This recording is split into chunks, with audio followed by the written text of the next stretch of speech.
저는 한 번 이혼한 경력이 있는 30대 초반 여성입니다. 제 남편 차에서 임신 테스트기가 나온 그날 이후부터 지옥은 시작되었습니다. 그날은 제가 오랜만에 친구들과 약속이 있는 주말 저녁이었어요. 저는 평소 편리하다는 이유로 경차를 끌고 다닙니다. 남편은 중형 외제차를 끌고 다니고요.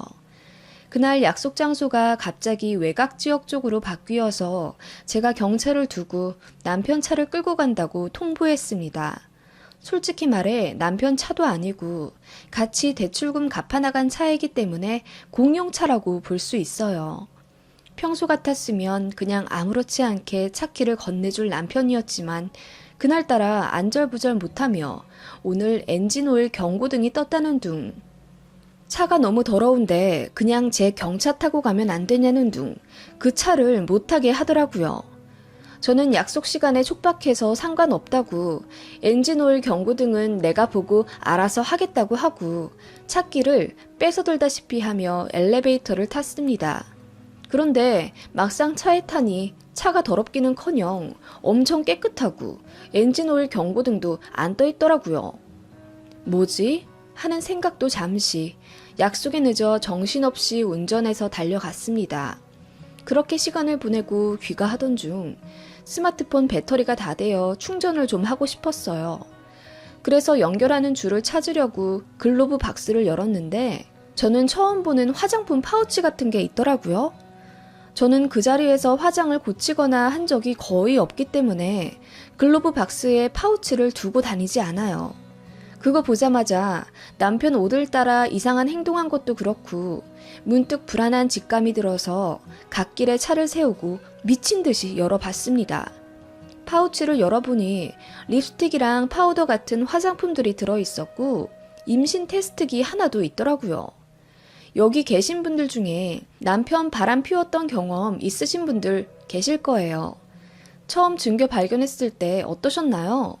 심장이 미친 듯이 뛰셨겠죠? 네, 정말 그렇더라고요. 심장이 너무 뛰어서 몸 밖으로 튀어나올 것 같은 느낌이더라고요. 그동안 일이 너무 바빠서 회사에서 일주일에 2-3번은 야근까지 했던 남편이었고, 그렇게 바쁘게 사는 남편이 불쌍해 저희 친정부모님은 녹용까지 지어 보내주셨습니다. 남편 상사가 워낙 개팍해서 일요일에도 테니스다, 스크린 골프다 끌려 나간 적이 많았고 그렇게 주말에 나갈 때마다 죽상 울상을 하며 나갔던 남편이었습니다.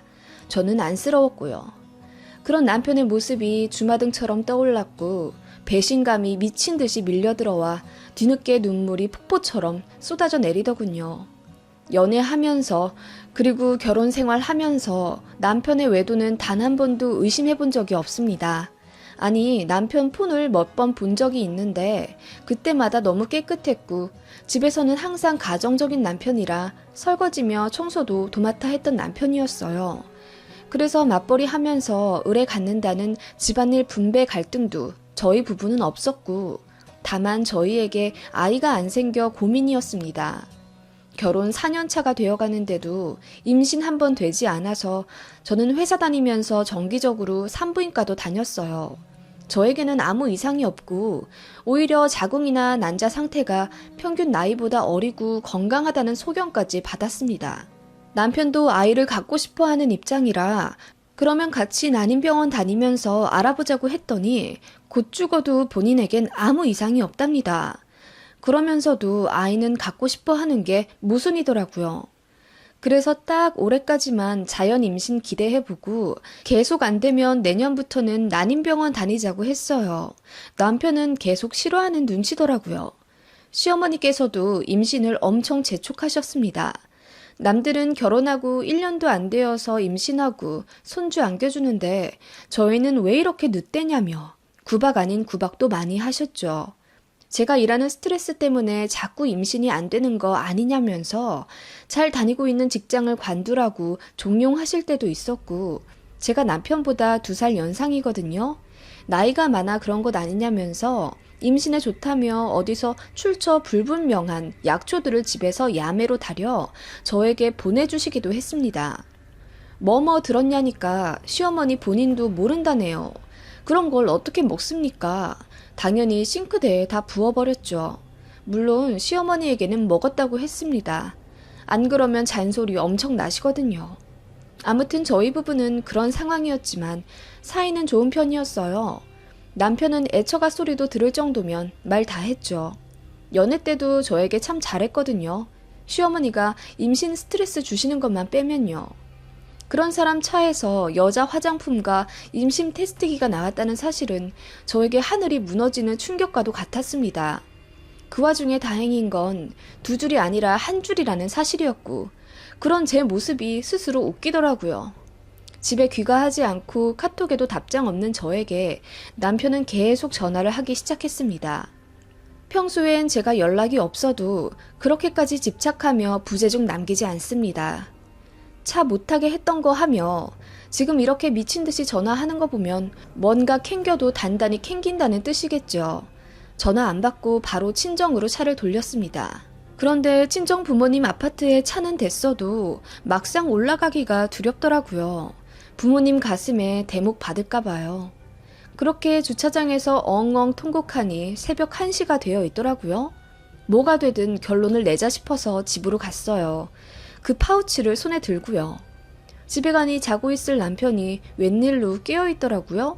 그러더니 저더러 왜 이렇게 연락도 안 받고 늦게 왔냐면서 화를 내더니 차키부터 달라고 제 주머니를 뒤지더라고요. 그러다가 파우치를 발견하고 소스라치게 놀라는 모습이 정말 역겨웠습니다. 제가 파우치를 열어 그대로 바닥에 내용물을 쏟아 부었어요. 임신 테스트기를 남편 눈앞에 보이며 "이게 뭐야?" 라고 했더니 남편이 얼굴이 하얗게 질려 아무 말 못하더라고요. 그러더니 이내 사실 회사 형한테 차를 빌려줬거든. 형수님 거 같아. 지난주에 차 빌려줬어. 이러더라고요. 제가 지금 회사 형한테 당장 전화해보라고 했죠.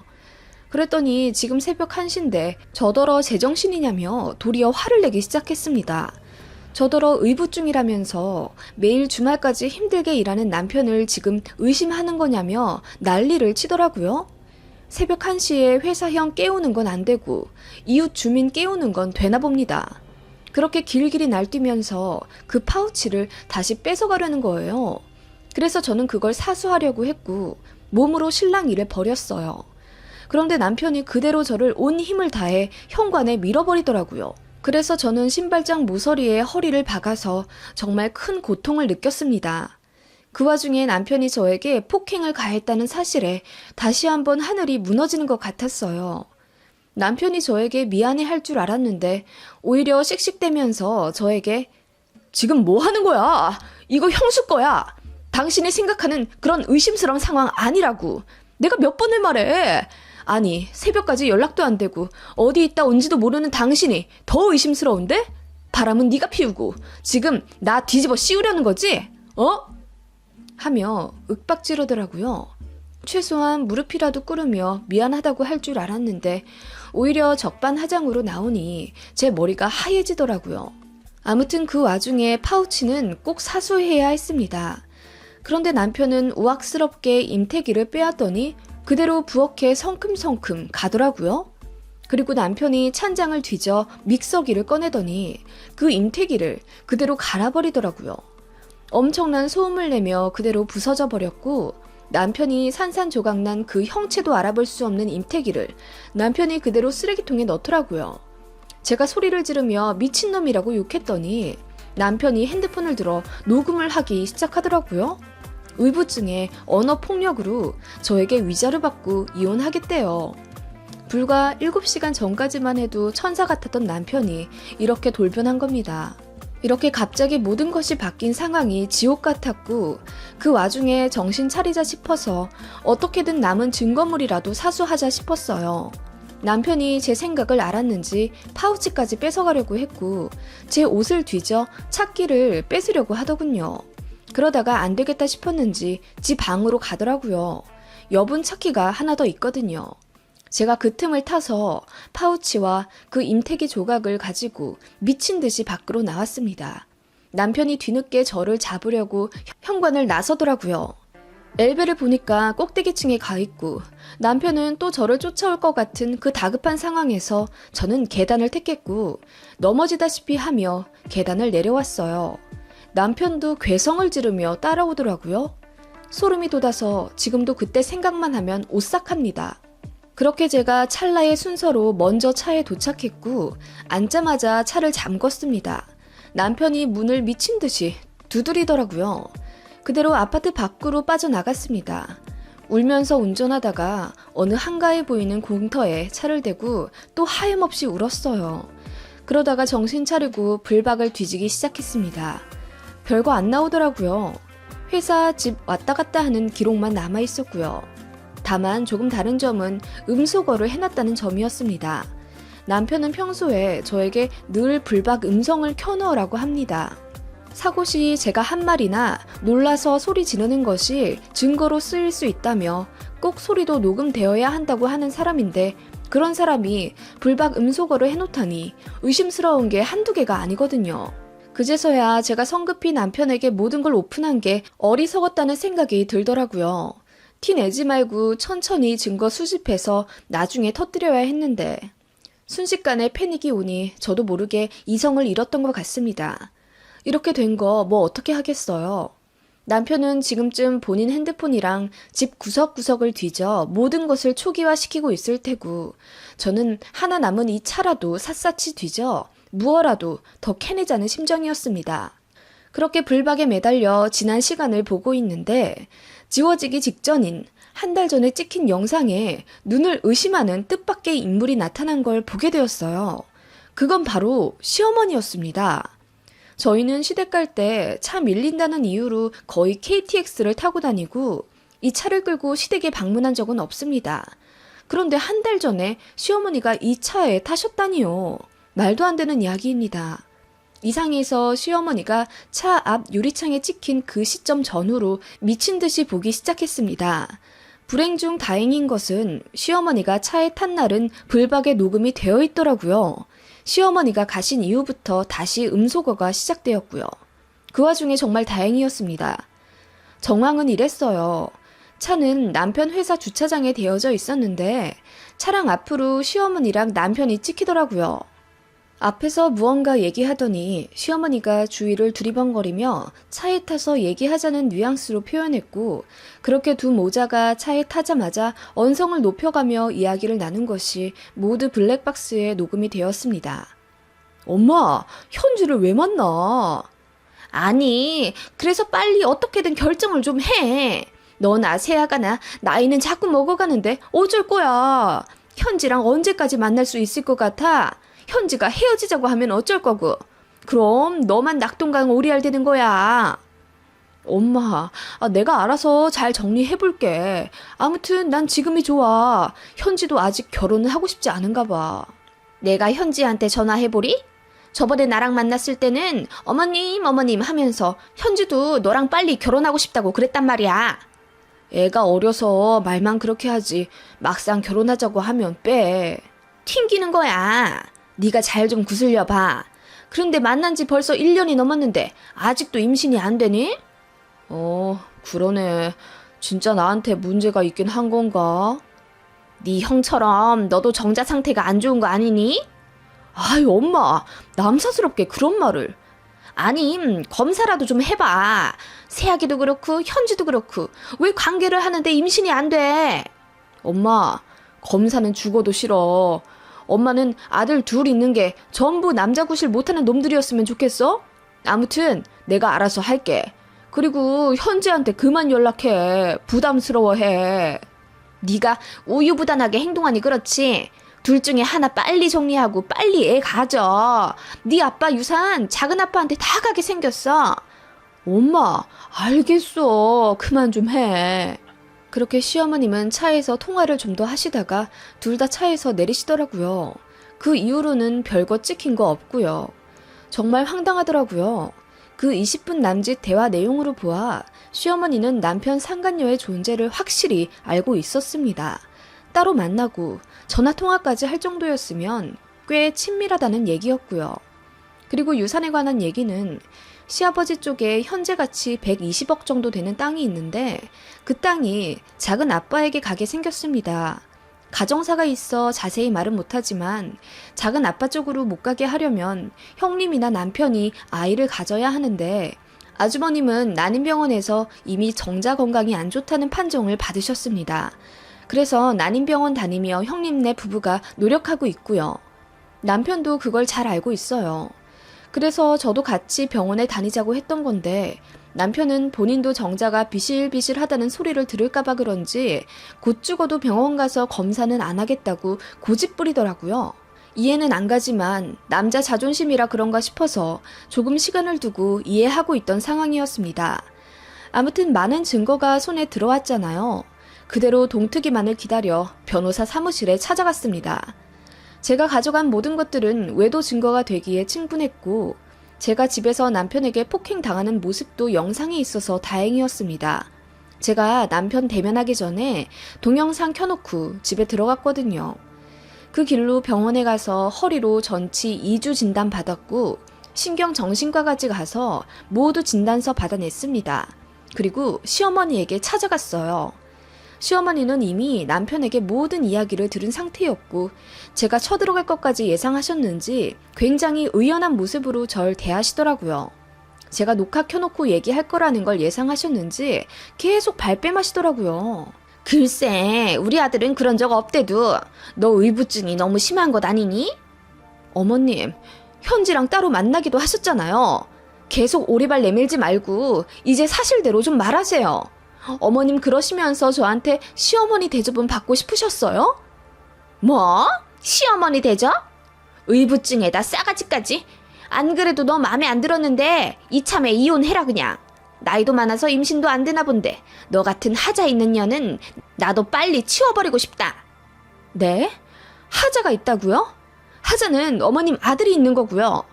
아주버님 정자 상태 최악이라면서요. 유전인가 보죠. 저는 멀쩡해요. 뭐? 너 말 다 했냐? 하시며 저에게 손에 쥐고 있던 핸드폰을 홧김에 던지시더라고요. 저 그거 바로 받았습니다. 그리고 있는 힘껏 화장실로 달려가 문을 잠궜어요. 시어머니가 미친 듯이 문을 두드리는 와중 저는 어머님 핸드폰을 샅샅이 뒤졌습니다. 미친, 그 현지라는 상간녀랑 어머님이랑 통화도 참 많이 했더라고요.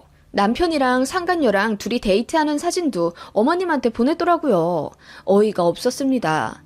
어머님은 상간녀한테 명품백도 2억에 주신 모양이더라고요. 상간녀는 이제 겨우 25살이었고요. 이미 어머님이랑도 많이 친해진 듯 보였고요. 남편이랑 어머님과의 카톡은 다 지워지고 없더라고요. 전부 신속하게 증거 옮겨놨습니다. 그 와중에 화장실 밖에서 시어머니는 계속 소리 질렀고요. 야! 빨리 나와! 너 내 폰 가지고 뭐 하는 거야? 빨리 나와 이년아! 제가 최대한 많은 것들을 옮기고 문을 벌컥 열었습니다. 시어머니가 제 손에 있는 폰부터 대뜸 집어가며 저에게 손을 올리려고 하시더라고요. 제가 어머님 손목을 탁 잡고 말했습니다. 정자 안 좋은 것만 유전인 줄 알았는데 쓰레기 같은 인성도 유전이었나 보네요. 애미나 그 아들이나 이렇게 뒤에서 음침하게 호박씨 까고 있을 줄 누가 알았겠어요. 미친 것, 너 내 폰 가지고 뭐 했어? 어? 이혼은 당연하고 당신네 집안 내가 만천하에 알려서 아주 개망신 시킬 거예요. 기대하세요. 그렇게 저는 집에서 나왔습니다. 그리고 이혼 소송을 시작했어요. 정말 진흙탕 싸움 그 자체였고 남편 쪽에서도 변호사 선임해서 계속 자기는 죄가 없다는 식으로 나왔지만 제가 제출한 증거 중 40%가 인정이 되어 결국 남편의 유책으로 결정났습니다. 위자료요? 얼마 안 되더라고요. 겨우 1,500만 원이었습니다. 법이 그렇더라고요. 재산 분할하느라 또 머리가 꽤나 아팠지만 아무튼 제 쪽으로 유리하게 마무리 짓는 중이고요. 그런데요, 더 놀라운 사실이 드러났어요. 사실 시어머니도 아버님이랑 결혼 생활하면서 8년 동안 아이가 안 생기셨거든요. 그런데 어떻게 갑자기 연년생으로 아들 둘이 떡하니 생겼겠어요. 저도 그걸 좀 의아해하고 있었는데 모든 의문이 풀렸습니다.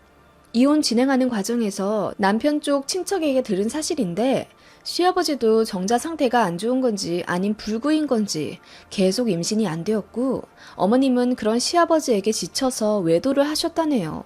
그런데 바로 임신이 된 거죠. 더 충격인 건 시아버지도 그 사실을 알면서 묵인했다는 겁니다.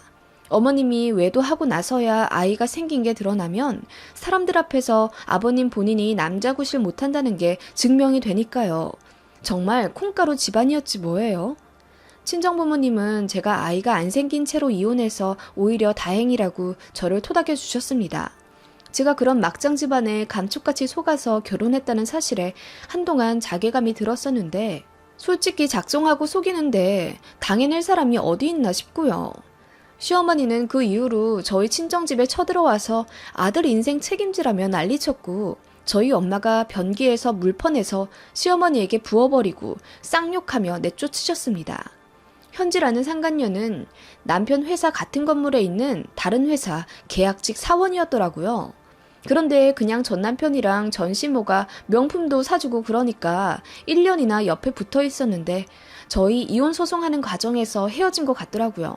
몰라요. 또 어떤 여자를 만나 두 모자가 철저하게 속이며 제2의 피해자를 만들지. 저는 정의의 사도는 아니지만 그 꼴은 정말 못 볼 것 같아요. 그래서 전 남편 회사 쪽에 이 얘기를 전부 흘려보냈습니다. 친했던 남편 직장 상사 와이프 얘기로는 전부 남편 얘기로 떠들썩해졌던 것 같더라고요. 인사고과에 인성과 평판 역시 중요한 회사라 아마 좌천되는 건 확실할 거고요. 얼굴도 제대로 못 들고 다닌다고 들었습니다. 퇴직도 생각 중인 것 같다고 하던데 남이사고요. 그 상간녀도 개망신 당하고 회사 관뒀다더군요. 솔직히 더 처참하게 망했으면 좋겠습니다. 그 집안 전부요. 거의 2년이 다 되어가는 시간 동안 정말 많이 힘들었는데 이제는 심리적으로 많이 안정되었고 친정 부모님 옆에서 서로 잘 보듬어주며 행복하게 살고 있습니다. 상담치료사 선생님의 네 탓이 아니야 라는 말이 큰 위로가 되었어요. 혹시나 이런 비슷한 일로 많이 힘들어했을 분께 저도 말해드릴게요. 일이 그렇게 된 건 결코 당신의 탓이 아닙니다.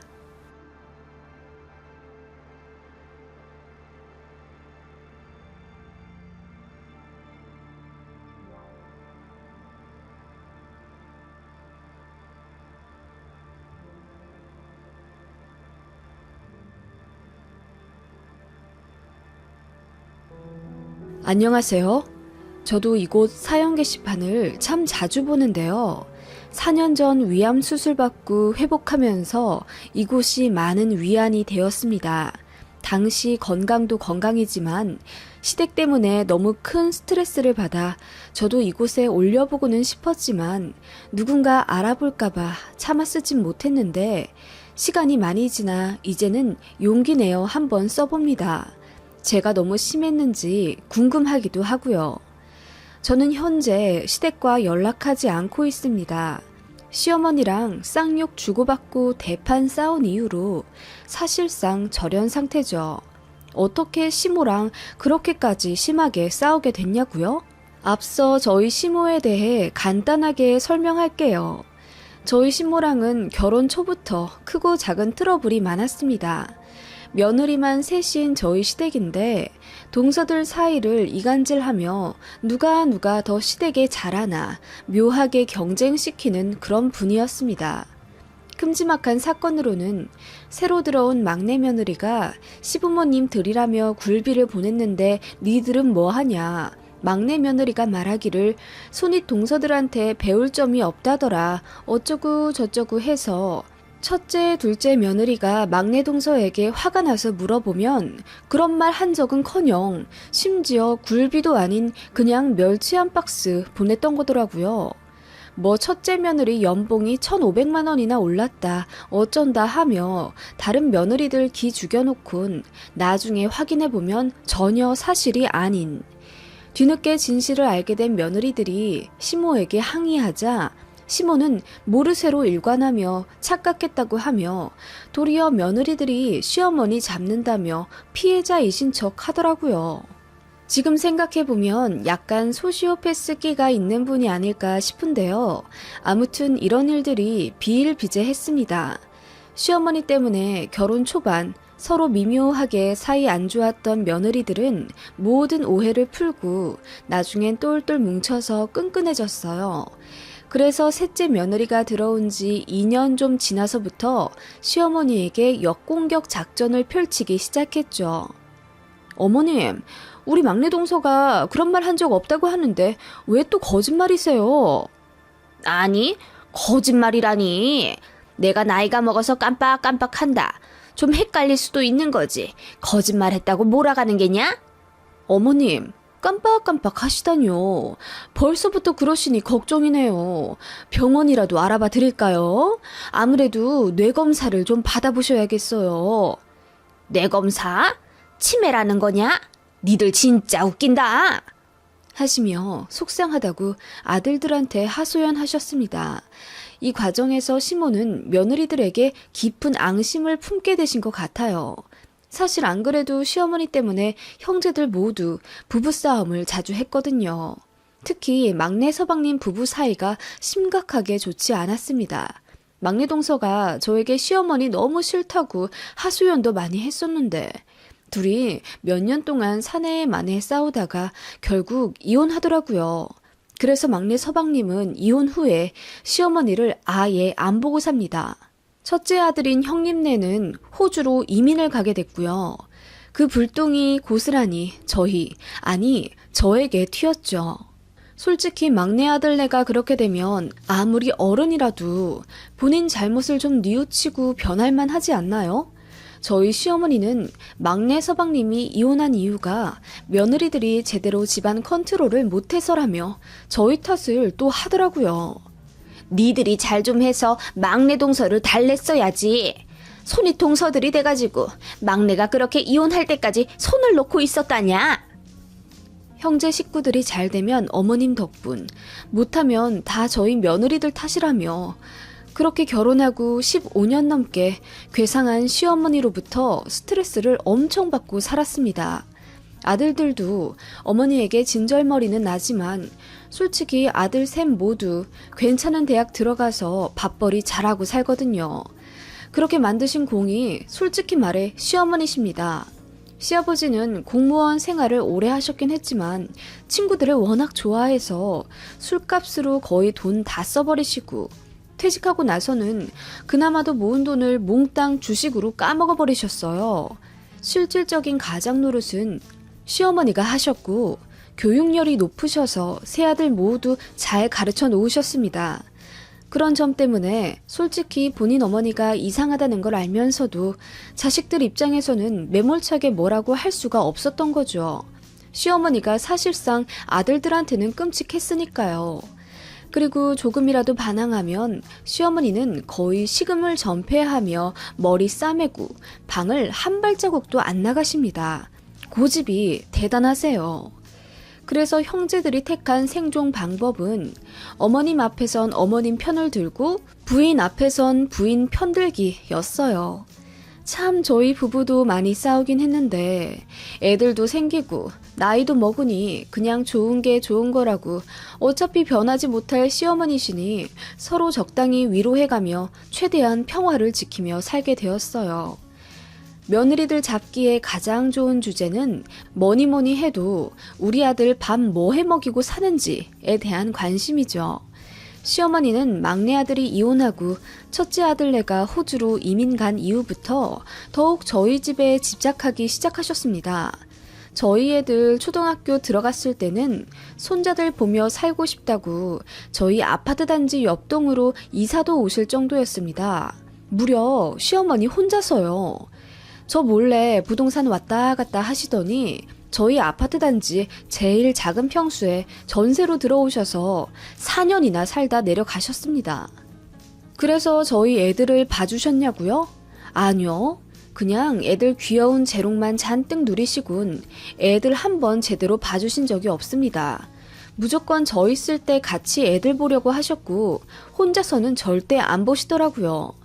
그리고 잔소리는 또 얼마나 심했겠어요. 저희 집 어린 둘째 꼬드겨서 집 비번 알아낸 다음 그냥 화장실 드나들듯 저희 집에 오고 가셨습니다. 반찬 한번 제대로 주신 적도 없으면서 냉장고는 왜 또 그렇게 자주 열어보시는지. 얘, 냉동실에 이거 뭐니? 네, 그거 강된장이에요. 애들이 거기다 비벼 먹는 거 좋아해서 소분해서 냉동해 놓은 거예요. 강된장? 네 남편은 이렇게 자작한 거 별로 안 좋아한다. 국물 많은 걸로 좀 해놔. 애들 먹으라고 한 거예요. 그리고 남편도 좋아하던데요? 먹을 게 없으니까 먹겠지.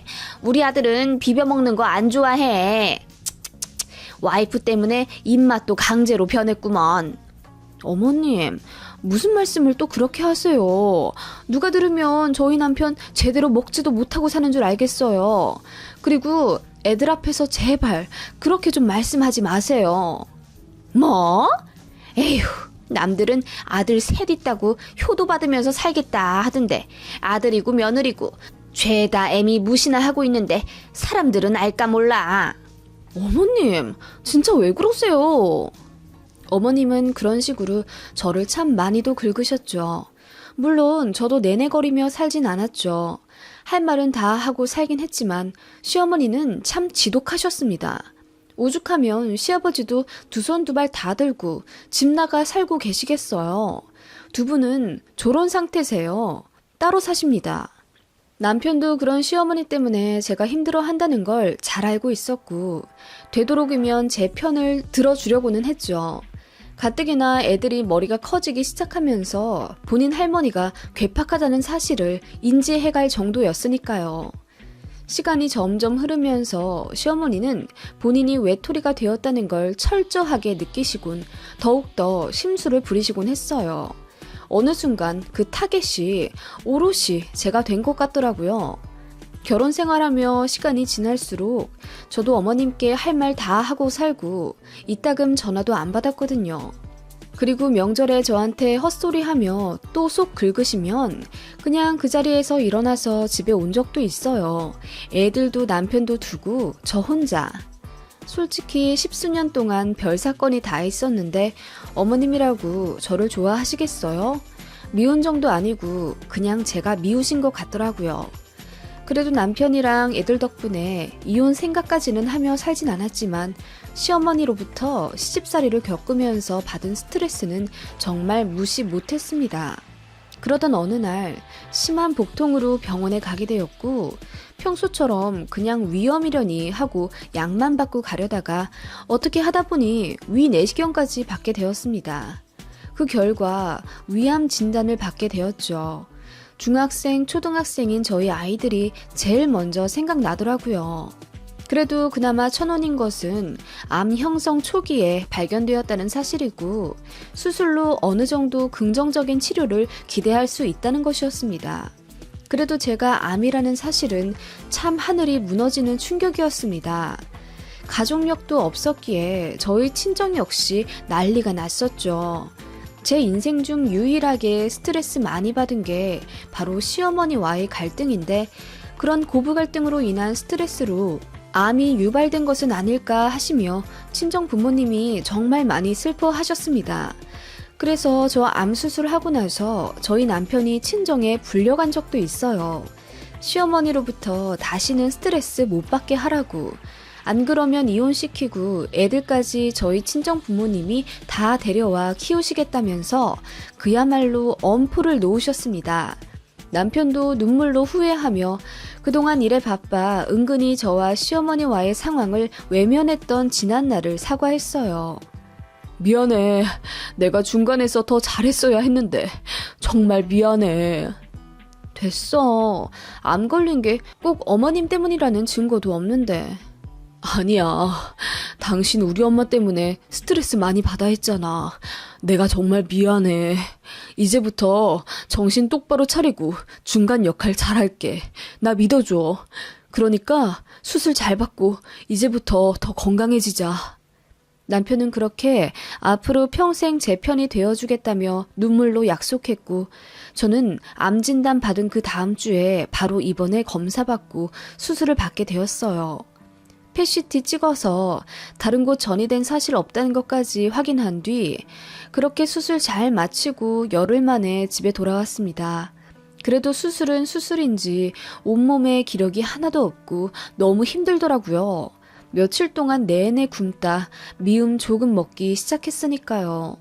그동안 아들놈들이 빈집 엉망으로 해놓을 거라 생각했는데 문 열자마자 깜짝 놀랐네요. 그래도 제 엄마 아프다고 지들끼리 제목까지 열심히 대청소 해놨더라고요. 그거 보고 얼마나 울었던지. 아무튼 그렇게 수술받고 회복하면서 친인척들 위로 전화를 참 많이도 받았네요. 미국 간 형님이 이혼한 저희 막내 도련님 전처한테까지 연락을 하셨나 보더라고요. 전 막내 동서가 울면서 전화 왔더라고요. 그래도 며느리들 사이는 꽤 각별했거든요. 그런 와중에 시어머니는 딱 한 번 문자로 수술 잘 받거라 메시지 온 것 말고는 병문안 오시거나 전화도 일체 안 하시더라고요. 입장 바꿔서 만약 시어머니가 암 수술을 받으셨는데 며느리인 제가 그렇게 행동했다면 어머니 아마 뒷목 잡고 쓰러져서 중내산해 하시고 저에게 쌍욕을 퍼부으실 뿐입니다. 아무리 그래도 가족인데 너무하단 생각이 들더라고요. 그래도 남편과 아이들 덕분에 편히 쉬면서 회복 잘 해가고 있었습니다. 일상생활도 어느 정도 예전만큼 할 수 있게 되었을 때 시어머니가 갑자기 찾아오셨어요.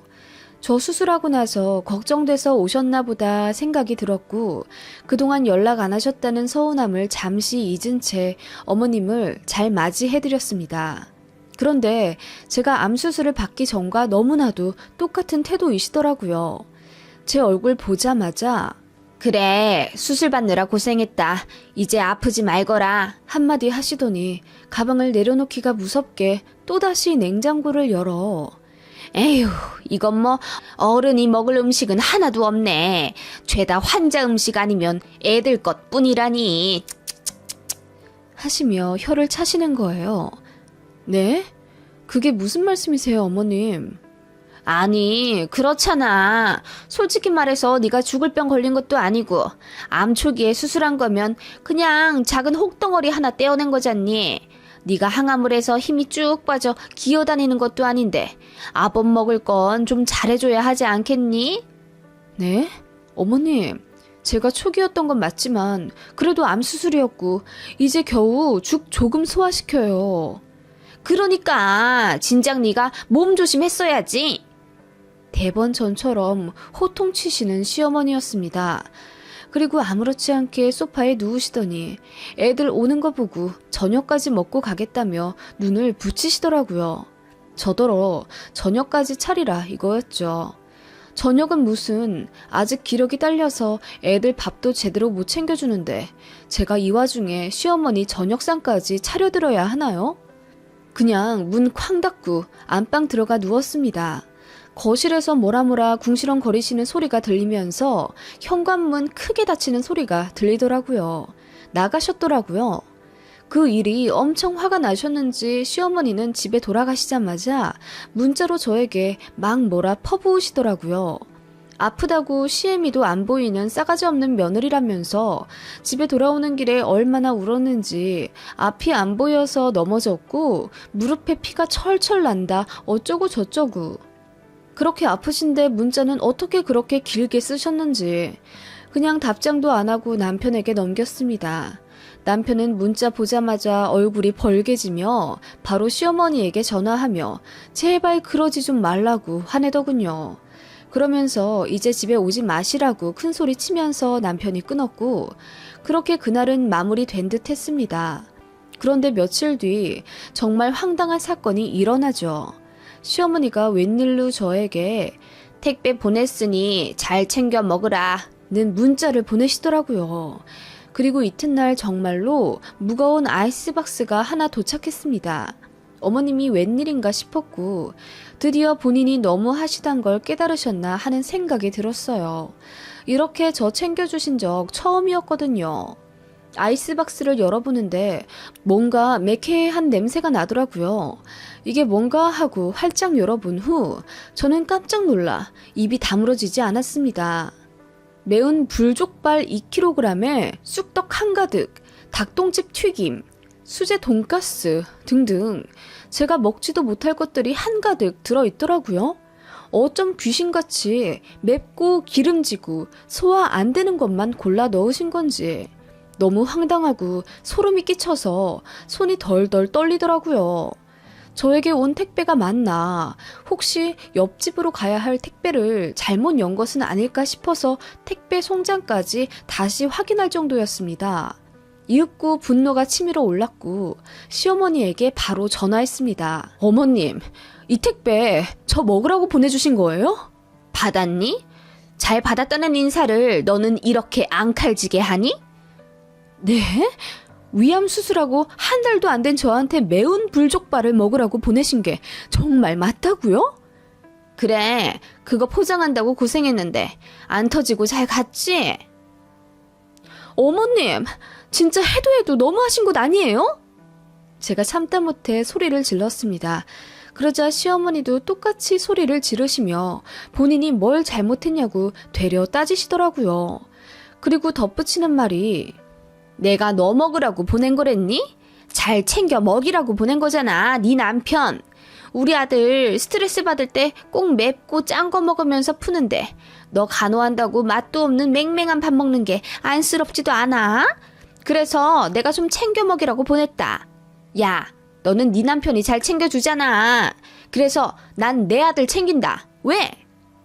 그 말에 제가 어머님이 보내신 문자를 다시 확인했어요. 네, 어머님 말대로 잘 챙겨 먹어라가 아니라 잘 챙겨 먹여라 였더라고요. 제가 잘못 본 거였더라고요. 더 열받았습니다. 미음에서 죽으로 넘어간 지 얼마 되지도 않아 아직 기력도 없는 제가 남편 간호받으며 편히 있는 게 그렇게 눈꼴 시려우셨던 걸까요? 워낙 전적이 화려한 시어머니라 그런지 저 엿먹이라고 일부러 보낸 게 확실하다는 생각이 들었습니다. 어머님, 이딴 택배 보내니 즐거우세요? 뭐? 이딴 택배? 남도 이렇게는 안 하겠어요. 네? 아니, 이번 기회에 그냥 남 하시는 거 어떠세요? 뭐? 인연이 보자 하니까 네 천박한 친정에서 그렇게 가르치디? 어? 어떻게 시애미한테 그렇게 말을 처하고 지랄이야? 뭐라고요? 그래, 우리 친정에서 가르쳤다. 인간 같지도 않은 것한테 인간 취급하지 말라고 우리 현명한 친정엄마가 늘 하신 말씀이다. 왜? 뭐? 인연이 미쳤나? 미쳐서 지랄하는 건 당신이야. 왜? 또 아들한테 전화해서 울고불고 며느리 때문에 못 살겠다 엉엉 울어보셔. 당신 아들 이제 눈도 꿈쩍 안 할걸? 뭐? 이게 암 걸렸다고 아주 상전납셨네. 내가 우리 아들한테 전화해서 너랑 당장 이혼하라고 해야겠다 아주. 그래요. 남편 오면 내가 물어보죠 뭐. 이 불족발이랑 저 둘 중에 하나 고르라고 해야겠어요. 남편이 어머님 선택하면 남품 반품하고 나를 선택하면 이 쓰레기 같은 불족발 바로 어머님한테 반품할게요. 제가 그렇게 전화를 끊어버렸어요.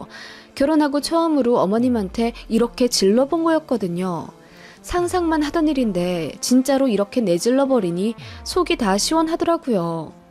10몇 년 동안 쌓였던 게 확 내려가는 기분이더라고요.